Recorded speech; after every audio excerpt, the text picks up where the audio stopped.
கர்த்தருடைய நாம மகிமைப்படுவதாக. இந்த நாளிலும் உங்களை சந்திக்கிறதுல நான் மிகுந்த மகிழ்ச்சி அடைகிறேன். மறுபடியுமாக கடைசி கால ஊழியத்தின் சார்பில் உங்களை வாழ்த்துகிறேன். இந்த கடைசி நாட்களில் ஆண்டவருடைய வருகைக்கு நேராக நம்மை நடத்தி ஆசீர்வதிப்பாராக. பாருங்க, கடந்த சில நாட்களாக சில வாரங்களாக நம்ம தியானித்துக் கொண்டிருக்கிறோம். கடைசி நாட்களில் நடக்கிற சம்பவங்களை குறித்தும் கொடிய மனிதர்களை குறித்தும் நம்ம தியானித்துக் கொண்டிருக்கிறோம். கடைசி காலம், கொடிய மனிதர்கள் பெருகுகிற காலம் என்று சொல்லி கர்த்தர் நம்மோடு கூட பேசி கொண்டிருக்கிறார். இதெல்லாம் நீங்க நினைக்கலாம், பிரதர் இதெல்லாம் நடக்குமா பிரதர் அப்படின்னு நீங்க நினைக்கலாம். ஆனால் அன்புக்குரிய கர்த்தருடைய பிள்ளைகளை, ஆதி நாட்கள்ல இருந்த மனிதனுக்கும் இந்த நாட்கள்ல இருக்கிற மனிதனுக்குள்ள கேரக்டர்ஸை நீங்களும் நானும் புரிந்து கொண்டால், அநேக நேரங்களில் நம்ம நினைக்கிறோம், ஏன் இவ்வளவு மனிதர்கள் மாறிக்கொண்டிருக்கிறாங்க? நேற்றைக்கு நன்றாய் நம்மோடு கூட பேசிக்கொண்டிருந்த மனிதன் இன்றைக்கு அவன் வித்தியாசமாய் பேசுகிறான். நேற்றைக்கு, அதாவது ஒவ்வொரு நாளும் மனிதனுடைய குணாதிசயம் மாறிக்கொண்டிருக்கிறது. ஒவ்வொரு வருடங்கள் கூட கூட மனிதன் வித்தியாசமாய் மாறிக்கொண்டிருக்கிறான். ஈவன் சபைகளுக்குள்ளும் சரி, நேற்றைக்கு வரைக்கும் என் கூட உட்கார்ந்து சாப்பிட்டவன் இன்னைக்கு அவன் வித்தியாசமாய் பேசி கொண்டிருக்கிறான். ஏன் இதெல்லாம் நடைபெற்று கொண்டிருக்கிறது? மனிதன் ஏன் இப்படி மாறிக்கொண்டிருக்கிறான் என்று சொல்லி அநேக நேரங்களில் நம்ம இப்படிப்பட்டு யோசித்து கொண்டிருக்கிறோம். அன்புக்குரிய கர்த்தருடைய பிள்ளைகளை, அதிலும் குறிப்பாக இந்த கடைசி நாட்கள்ல அதிகமாக நம்ம பார்த்து கொண்டிருக்கிறோம். அப்போ இதெல்லாம் நடக்குமா? இதெல்லாம் ஏன் நடக்கிறது? இதுல இருந்தெல்லாம் ஒரு மனிதன் தப்புவிக்க முடியுமா என்றெல்லாம் நீங்கள் யோசித்து பார்க்கலாம். நிச்சயமாகவே இந்த சூழ்நிலை இருந்தெல்லாம் மனிதனை மாற்ற ஒருவரால முடியும். அவர்தான் ஆண்டவராகிய இயேசு கிறிஸ்து என்பதை நீங்களும் நானும் அறிந்து கொண்டு, அவருடைய வருகைக்காக நீங்களும் நானும் என்ன செய்ய வேண்டும்? வருகைக்கு ஆயுத்தப்பட வேண்டும் என்கிற ஒரே ஏக்கத்தோடு தான் கர்த்தர் நம்மோடு கூட பேசிக்கொண்டிருக்க. அப்போ ஒரு மனிதன் கொடிய மனிதனாய் மாறும்போது விசேஷமாய் 19 விதமான கேரக்டர்ஸ் ஒரு மனிதனை தாக்குவதற்கான வழி உண்டு என்பதை நம்ம முதலாவது அறிந்து கொண்டு, அதை குறித்து நம்ம தியானித்து, ஒருவேளை இப்படிப்பட்ட கேரக்டர்ஸ் எனக்குள்ள இருக்கிறதா இல்லையா என்று சொல்லி நம்மை ஆராய்ந்து, அப்படிப்பட்டதான கேரக்டர்ஸ் நமக்குள்ள இருந்தால் அதிலிருந்து நாம் முதலாவது கண்டுபிடிக்கணும், சுய பரிசோதனை செய்ய வேண்டும். அதன் பிறகு நமக்குள்ள இருக்கிறது என்று நாம் அறிந்து கொண்டால் அதிலிருந்து விடுபட்டு, இப்படிப்பட்டதான கொடிய கேரக்டர்ஸ்ல இருந்து விடுபட்டு கிறிஸ்துவின் சாயலை தரித்து கொள்ள வேண்டும் என்பதற்காகத்தான் கர்த்தர் நம்மோடு கூட பேசி கொண்டிருக்கிறார். பாருங்க, 2 தீமோத்தேயு 3வது அதிகாரத்துல 2வது வசனத்தின் 2வது பகுதி இப்படியாய் சொல்லுகிறது, பணப்பிரியராயும் என்று சொல்லி ஆரம்பிக்கிறது. முதலாவது தற்பிரியரை குறித்து நம்ம கடந்த வாரத்துல தியானித்தோம். பணப்பிரியர் என்று சொல்லி ஆண்டோட வார்த்தையை சொல்லுகிறது. அப்போ பணத்தை குறித்து பார்க்கும்போது நமக்கு நினைக்கலாம், யோசிக்கலாம், ஆண்டவர் ஏதேனை படைக்கும் போது, ஏதேன் தோட்டத்தை படைக்கிறாரு. படைக்கும்போது ஆண்டவர் ஆதாம் ஏவாளை படைத்து ஆண்டவர் என்ன செய்யறாரு? அந்த தோட்டத்துல வைத்து அதுல இருக்கிற எல்லா ஃப்ரூட்ஸையும், அதுல இருக்கிற தானியங்களை சாப்பிட முடியும், ஃப்ரூட்ஸை சாப்பிட முடியும். எந்த கடைகளும் கிடையாது. போய் ஷாப் ஓனர்கிட்ட போய் கேட்கணும், பிரதர் எனக்கு இதை கொடுங்க சார்ன்னு சொல்லி யார்கிட்டையும் போய் கேட்க தேவையில்ல. அங்கே போயிட்டு லூலு மார்க்கெட் இல்லை லூலு மாலில் போயிட்டு எனக்கு ஒரு 10 தினாருக்கு திங்ஸ் தாங்க, இல்லை 1000 ரூபாய்க்கு ஒரு ரைஸ் தாங்கன்னெல்லாம் கேட்கணும் அவசியம் இல்லை. ஏன்னா உனக்கு ரைஸ் வேணும்னா ரைஸ் போய் எடுக்கலாம். உனக்கு எனக்கு கோதுமை தான் வேணும், வீட்டு தான் வேணும்னா வீட்டை போய் வாங்கி சாப்பிடலாம். ஃப்ரூட்ஸ் வேணும்னா ஃப்ரூட்ஸ் சாப்பிடலாம். எந்த பழக்கடலை போயிட்டு எனக்கு அப்படி தருவீங்களான்னு கேட்கணும் அவசியம் இல்லை. என் கையில் இப்போ காசு இல்லை, நான் கிரெடிட் கார்டு கொண்டு வரல, நாளைக்கு நான் பே பண்ணுறேன்னு சொல்லி எதுவுமே வாங்க வேணாம். எல்லாமே ஃப்ரீயாக ஆண்டு கொடுத்தாரு. அங்கே பணமே இல்லை, பணத்துக்கு தேவை கிடையாது. பணம் இல்லாமலே கர்த்தர் என்ன செஞ்சாரு? ஆதாம் ஏவாளுக்கு, முதல் மனிதனுக்கும் அவர்கள் மூலமாய் உண்டாகிற சந்ததிக்கும் எல்லாமே ஃப்ரீயா தான் கொடுத்தாரு. இன்னும் அதுல ஒரு ரகசியம் இருக்கிறது. என்னவென்று சொன்னால், மனிதனை படைப்பதற்கு முன்னாடியே மனிதன் சாப்பிடுவதற்கு தேவையான, தங்குவதற்கு தேவையான, குடிப்பதற்கு தேவையான எல்லாவற்றையும் படைத்து தான் மனிதனை கொண்டு படைத்தார். அதாவது 5 நாளும் ஒரு மனிதனுக்கு தேவையான அடிப்படை எல்லா தேவைகளையும் கொடுத்து விட்டு தான் கர்த்தர் மனிதனை கொண்டு படைக்கிறார். அப்போ எவ்வளவு பெரிய தேவன், எவ்வளவு அன்புள்ள ஆண்டவர் ஒரு மனிதன் மேல் அவ்வளவு கரிசனையோடு இருக்கிறத நம்ம நினைக்கும் போது எவ்வளவு சந்தோஷமா இருக்கிறது பாருங்க. அப்போ பணமே இல்லாத ஒரு வாழ்க்கைக்கு தான் கர்த்தர் மனிதனை படைத்தார். இப்போ இதெல்லாம் நான் யோசிச்சு பார்க்குமா, ஆண்டவரே அன்னைக்கு எனக்கு இப்படிப்பட்ட ஒரு வாழ்க்கை கிடைக்கலையே, ஏதேனில் எனக்கு வாழக்கூடிய ஒரு அனுபவம் கிடைக்கலையே. ஏன்னா எனக்கு பணம் சம்பாதிக்கணும்ன்றதான் இன்னைக்கு உலகமே ஓடிக்கொண்டிருக்கிறது. ஒவ்வொரு நாடுகளும் போட்டி போட்டு ஓடிக்கொண்டிருக்கு. எதுக்கு? தான் வல்லரசா மாறணும், நான் தான் உலகத்திலேயே ஜிடிபி அதிகத்தை பெற்றுக்கொண்டு நான் தான் வல்லரசுன்னு சொல்லி காமிக்கணும், நான் தான் நம்பர் 1 இருக்கணும்னு சொல்லி எல்லா உலகமுமே, உலகத்துல இருக்கிற எல்லா நாடும் ஓடிட்டு தான் இருக்குது. இந்தியாவை பாருங்க, இந்தியாவும் உற்பத்தியை இன்க்ரீஸ் பண்றதுக்கு ஜிடிபி இன்க்ரீஸ் பண்ணும்.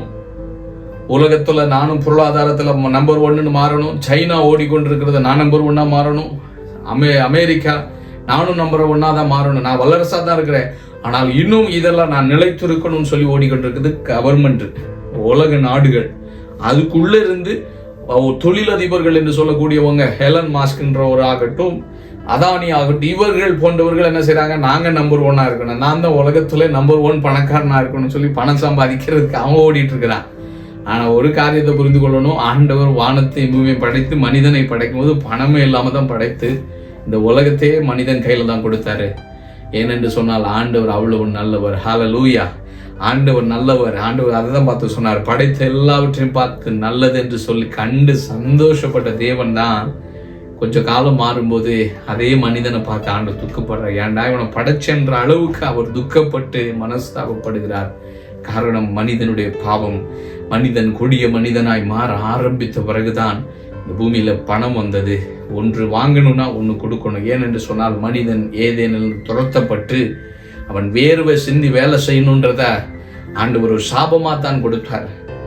இன்றைக்கு ஒருவேளை அன்றைக்கு நம்ம வாழ்ந்தவர்களா இருந்தோம்னா நமக்கு வேலைக்கு காலையில் எழுப்பி வேலைக்கு போக தேவையில்ல, கர்த்தருடைய சமூகத்தில் உட்கார்ந்தாலும் உங்களுக்கு ஃப்ரீயா சாப்பாடு கிடைச்சிரும். ஆனால் இப்படிப்பட்ட ஒரு வாழ்க்கை நீ வரப்போகிறது. அந்த வாழ்க்கை என்ன சொன்னா, 1000 வருட அரசாட்சியில உங்களுக்கு வேலை செய்யணும்னு அவசியம் இல்லை. நீங்க தேவ சமூகத்துல தேவனை ஆராதித்து தேவனை மகிமைப்படுத்தி கொண்டிருந்தாலே என்ன கிடைக்கும், உங்களுக்கு சாப்பாடு கிடைக்கும். சாப்பாடே தேவையில்ல, சாப்பாடு தேவ பிரசன்னம் தான் உங்களுக்கு எல்லாமா இருக்கும்.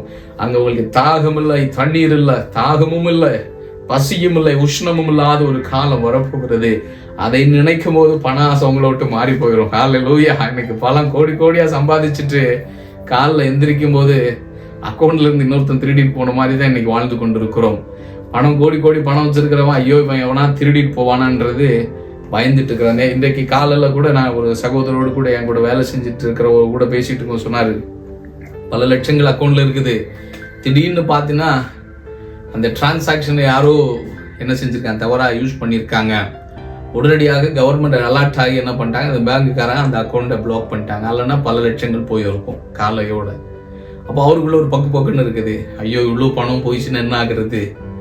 பணம் இருக்கிறவனுக்கு இன்னொரு பயம் தான், பணம் இருக்கிறவனுக்கு இன்னொரு பிரச்சனை மேல பிரச்சனை தான். அதனால பணம் இல்லாம இருந்தாலும் சந்தோஷமா இருக்கணும், பணம் இருந்தாலும் சந்தோஷமா இருக்கணும். எப்ப தெரியுமா, எந்த ஒரு மனிதனுக்கு பண ஆசை இல்லையோ அந்த மனிதன் தான் பணம் இருந்தாலும் சந்தோஷமா இருப்பான், இல்லைன்னாலும் சந்தோஷமா இருப்பான். அதனால இன்றைக்கு ஆண்டவர் நம்மோடு கூட பேசுகிறதான வசனங்களை பார்த்து நமக்கு ஒரு சில வசனங்களை தியானிப்போம். 1 தீமோத்தேயு 6வது அதிகாரத்துல கர்த்தருடைய ஊழியக்காரர் பவுல் ஐயா தீமோத்தேயுவுக்கு ஒரு பெரிய ஒரு ஆழமான ஒரு ஆலோசனை சொல்லுகிறார். 10வது வசனம், பண ஆசை எல்லா தீமைக்கும் வேறா இருக்கிறது. சிலர் அதை இச்சித்து விசுவாசத்தை விட்டு வழுவி அநேக வேதனைகளாலே தங்களை உருவ குத்தி கொண்டிருக்கிறார்கள் என்று சொல்லி ஆண்டோட வார்த்தை சொல்லுது. அப்போ நம்ம கடைசி காலத்துல வாழ்ந்து கொண்டிருக்கிறோம். கடைசி காலம் அதிகமாக நீங்க ஒன்று புரிந்து கொள்ள வேண்டும், பண ஆசையை தூண்டுகிறதான பிரசங்கங்கள் பெருகும். அதை எப்படிங்கிறத கண்டுபிடிக்கிறது. இப்போ நான் சர்ச்சுக்கு போறேன், எங்க பாஸ்டர் பண ஆசை பத்தி எப்படி பேசுறாருன்னு சொல்லி எப்படி எனக்கு கண்டுபிடிப்பேன் அப்படின்னு சொல்லி உங்களுக்குள்ள கேள்வி வரலாம். இல்லை நீங்க போகிறதான சபைகளாகட்டும் இல்லை காமன் மற்ற கன்வென்ஷன் மீட்டிங் எல்லா மீட்டிங்ல குறித்து நீங்க யோசிக்கும் போது அந்த பிரசங்கங்கள் எப்படிப்பட்ட பிரசங்கங்கள் என்று சொல்லி நீங்க ஈஸியாக கண்டுபிடிக்க முடியும். எப்போ கண்டுபிடிக்க முடியும்னு சொல்லலாம், முதலாவது தேவனுடைய ராஜ்யத்தின் நீதியை தேடுகிற ஒரு மனுஷனாய் நீங்கள் இருப்பீர்களானால் இந்த பிரசங்கம் பண ஆசையை தூண்டுகிற விதத்துல இருக்கிறதா, இல்லை பரலோக ஆசையை தூண்டுகிற விதத்துல இருக்கிறதா. இன்னைக்கு நிறைய பிரசங்கங்கள் 90% பிரசங்கங்கள் வசனத்தை நன்றாய்த்தான் எடுக்கிறார்கள். வசனத்தை எடுத்து அதை விளக்கும் போது அதுல என்ன பண்றாங்க, எக்ஸ்ட்ரா பியூட்டிங் நிறைய போட்டுக்கிறாங்க, எக்ஸ்ட்ரா மசாலாஸ் எல்லாம் போட்டு என்னவா கொண்டு வராங்க. இன்னைக்கு நம்ம வெரைட்டி ஃபுட்டு மாதிரி அவன் கையில இருக்கிறது, அவன் மனசுல இருக்கிறது, அவனுடைய ஆசைகள் எல்லாம் அந்த பிரசங்கத்துல போட்டு 90% மெசேஜஸ் எல்லாம் எப்படி வருது தெரியுமா, பண ஆசையை தூண்டுகிற விதத்துல தான் இன்னைக்கு மெசேஜஸ் வருகிறது. நிறைய யூடியூப்ல பாக்குறோம், அவங்க மெசேஜையே அதுல நீங்க 1 மணி நேரம் மெசேஜ்ல 50 மினிட் 50 மினிட்ஸ் பண ஆசையை தூண்டுகிற விதத்துல பொருள் ஆசையை குறித்தும் உலகத்துல உங்களை அப்படி வைப்பார் இப்படி வைப்பார்ன்ற பிரசங்கம் தான் இன்னைக்கு பெருகி கொண்டிருக்கிறது. காரணம் என்னன்னா, ஆண்டவர் சொல்றாரு, கடைசி நாட்கள் ஒரு பஞ்சம் வரப்போகிறது. என்ன பஞ்சம்? வசன பஞ்சம். உண்மையான வசனத்தை பிரசங்கிக்கிற பிரசங்கியார்கள் இன்னைக்கு குறைந்து கொண்டிருக்கிறார்கள் என்று சொல்லி கர்த்தர் துக்கப்படுகிறார். ஆனால் இந்த கடைசி காலத்துல வருகை குறித்தும் பரலோகத்தை குறித்த ஒரு ஆசையை தூண்டுகிற ஊழியக்காரர்களை கர்த்தர் ஒருபுறம் எழுப்பிக் கொண்டுதான் இருக்கிறார் என்பதை நீங்கள் அறிந்து கொள்ள வேண்டும். அன்புக்குரிய கர்த்தருடைய பிள்ளைகளை, இதை கேட்டுக்கொண்டிருக்கிற உங்களை பார்த்து என்ன பார்த்து ஆண்டவர் சொல்றாரு, பண ஆசை எல்லா தீமைக்கும் வேறா இருக்கிறது. அப்போ அந்த ஆசை, பணத்தின் மேல ஒரு ஆசை உங்களுக்கு இருக்குமானால் இன்றைக்கு ஆண்டவர் சொல்றாரு, அந்த ஆசை நமக்கு தேவையில்லைங்க. எந்த ஆசை பிரதர் வேணும் அப்படின்னு நீங்க கேட்கலாம். பண ஆசை மாத்திரம் இல்லை, பண ஆசையாகட்டும், பொன் ஆசையா இருக்கட்டும், பெண் ஆசையா இருந்தாலும் எந்த ஆசையுமே நமக்கு தேவை கிடையாது. ஆனா எந்த ஒரு ஆசை நமக்கு தேவைன்னா, பண ஆசையை நாம் வெறுத்து விட்டு பரலோக ஆசை, பரலோகத்தை குறித்து நம்ம ஆசைப்படணும். நான் அவரோடு கூட உட்காரணும், சிங்காசனத்தை நான் பெறணும், அவருடைய வருகையில நான் எடுத்துக்கொள்ளப்பட வேண்டும், அவரோடு கூட நான் நடக்க வேண்டும் என்கிற ஒரு ஏக்கமும் ஒரு வாஞ்சையும் உங்களுக்குள்ள பெருகுமானால் ஆண்டவர் உங்களை பார்த்து சந்தோஷப்படுகிறார் என்கிறதுல சந்தேகம் இல்லை. அன்புக்குரிய கர்த்தருடைய பிள்ளைகளை, அதை தாண்டி ஒருவேளை உங்களுக்குள்ள பணம் சம்பாதிக்கணும், எப்பவுமே பணம், நீங்க பேசுறதே பணம், எப்ப பார்த்தாலும் பணத்தை குறித்து யோசித்து கொண்டிருந்தால் அது ஒரு நாள் உங்களுக்குள்ள அதை தீமையில கொண்டு முடிந்து, அது மாத்திரமல்ல கடைசியில் என்ன நடக்குமா, சிலர் அதை இச்சித்து அது ஒரு இச்சையாய் மாறி, பண ஆசை ஒரு இச்சையை கொண்டு வந்து, இச்சைன்னா அது இல்லாம உங்களால் வாழ முடியாது என்ற அளவுக்கு மாறி கடைசியில் என்ன செய்யுமா, விசுவாசத்தை விட்டே வழி விலக பண்ணி உங்களுக்குள்ள அந்த பண ஆசை கண்டினியூவா இருந்து கொண்டே இருக்கும்போது அது இச்சை தூண்டப்பட்டு விசுவாசத்தை, தேவனிடத்தில் இருக்கிற விசுவாசம் போய் மாறி எங்க போகும், பணத்தின் மேல அந்த விசுவாசத்தை உருவாக்க வைத்து அப்புறம் என்ன நடக்குமாம், விசுவாசத்தை விட்டு வழி விலகி ஆண்டவரை விட்டு மறுதலித்தவர்கள் மாறி போவார்கள். அன்புக்குரிய கர்த்தருடைய பிள்ளைகளை, அப்போ பண ஆசை அவ்வளவு கொடூரமானது என்று சொல்லி கர்த்தர் சொல்லுகிறார். அப்போ பண ஆசை குறித்து ரொம்ப ஜாக்கிரதையா இருக்கணும். இப்போ நீங்க நினைக்கலாம், பிரதர் பணம் அப்போ சம்பாதிக்க கூடாதா பிரதர் அப்படின்னு நீங்க நினைக்கலாம். பாருங்க, என்னோட சாட்சி நான் சொல்லலாம். நான் ஆரம்ப நாட்களில் ரட்சிக்கப்பட்ட நாட்களில் 2009 ரட்சிக்கப்பட்டேன். ஆனால் படித்து நல்ல படிப்பு ஆண்டு கொடுத்தாரு. படித்து ஆண்டவருடைய சமூகத்தில் ஜெபம் பண்ணும்போது எனக்கு ஒரு வேலை கிடைத்தது. ஆண்டவர் என்னை ஆந்திராவுக்கு அழைத்து கொண்டு போனார். சொந்த ஒரு கன்னியாகுமரி மாவட்டம் களியக்காவலிலிருந்து ஆண்டவர் ஆந்திரா மாநிலத்தில் கொண்டு போனார். திருப்பதி அருகாமையில் கர்த்தருடைய வேலை பார்க்கவும் ஊழியத்தை பண்ணவும். இப்போ என்னுடைய சம்பளம் 12,000 ரூபாய் தான் சம்பளம். ஆரம்ப நாட்களில் நல்லா படிக்க வைத்தார். எம்ஃபார்மசி படித்தேன். ஆனால் 12,000 வைத்து போகும்போது எல்லாரும் கேட்டாங்க, எப்பா இவ்வளோ தூரம் போறியே, ஆல்மோஸ்ட் 900 கிலோமீட்டர், ஆல்மோஸ்ட் 1000 கிலோமீட்டர் தாண்டி நீ போறியே, எதற்காக? நான் ஒன்னே ஒன்று சொன்னேன், என்ன ஆண்டவர் போக சொன்னால் நான் போகிறேன். அப்போ இவ்வளோ பணம் வச்சு நீ என்ன பண்ண போற? பரவாயில்ல, ஆண்டவர் ஏற்ற நாளில் உயர்த்துவார், இல்லைனாலும் இதே பணத்தில் இருந்தாலும் பரவாயில்லன்னு சொல்லி நான் கர்த்தர் என்னை கொண்டு போனார். ஆனால் பணத்தை குறித்து நான் எங்கேயும் பிரசங்கம் பண்ணதில்லை, அதிகமான ஆண்டோட கேட்டதும் இல்லை. ஆண்டவருக்கு சித்தமானால் அவர் தருவார் என்று சொல்லி நம்பியிருந்தேன். ஆனால் ஆண்டவர் படிப்படியாய் உயர்த்தி இன்னைக்கு என்னை பல மடங்கு ஆண்டவர் உயர்த்தி இன்னைக்கு வெளிநாட்டில் நான் ஆண்டோட ஊழியத்தை செய்கிறேன். அப்போது பணம் தேவைதான், எல்லாத்துக்கும் தேவைதான். இன்னைக்கு நம்ம காரில் நாங்கள் போகிறோம், ஊழியத்துக்கு போகிறோம், அப்புறம் தேவைகளுக்கு பணத்தை கொடுக்குறோம், ஊழியக்காரர்களுக்கு பணத்தை ஆண்டவர் கொடுக்க வைக்கிறார், எல்லாம் செய்கிறார். அப்போ பணம் தேவையா தேவையில்லையான்னு சொன்னால் பணம் தேவைதான். ஆனால் பண ஆசை தான் தப்பு. பணம் சம்பாதிக்கிறது தவறல்ல. அதாவது அது இல்லாம என்னால் வாழ முடியாதுன்னு நீங்க நினைக்கிறீங்க, நான் நினைச்சிட்டா அது தப்பு. பணம் இல்லைனாலும் கர்த்தர் நடத்துவார் என்கிற ஒரு விசுவாசத்தோடு ஆண்டவரை பற்றி பிடிக்கும் போது ஆண்டவர் பணத்தை தருவாரு. நான் என் பணத்தை பத்தி எங்க பிரசங்கம் பண்ணதில்லை, பணம் வேண்டும் சொல்லி நான் ஏங்கினதில்லை. ஆனால் ஆண்டவர் எனக்கு தேவைக்கானதை தந்து ஊழியக்காரங்களையும் ஊழியங்களையும் செய்வதற்கு ஏற்றத்தில் கர்த்தர் உயர்த்தி கொண்டுதான் இருக்கிறார். அன்புக்குரிய கர்த்தருடைய பிள்ளைகளை, இப்போ பணம் ஆசைப்படாதீங்க. இன்னைக்கு நிறைய பிரசங்கங்கள் பணத்தை மட்டுமே பேசிட்டு இருக்கிறாங்க. ஆண்டவர் சொல்ல, முதலாவது தேவனுடைய ராஜ்யத்தை பேசுப்பா, முதலாவது தேவனுடைய ராஜ்யத்தை பேசி நீதியை பேசு, உலகத்துக்குரிய காரியங்களை நான் தருவேன், அப்பொழுது இந்த உலகத்துக்குரிய எல்லாத்தையும் தருவேன்றாரு. ஆனா இன்னைக்கு பிரசங்கங்கள் எல்லாம் மாறி பணத்தை பத்தி அதிகமா பேசிக்கொண்டு இருக்கிறாங்க, நீதியை பத்தி பிரசங்கம் பண்ணல. ஆண்டவருடைய ராஜ்யத்தை குறித்தும் அவருடைய வருகை குறித்தும் அவர் சீக்கிரமா வரப்போகிறாருங்கிற பிரசங்கங்கள் எங்க?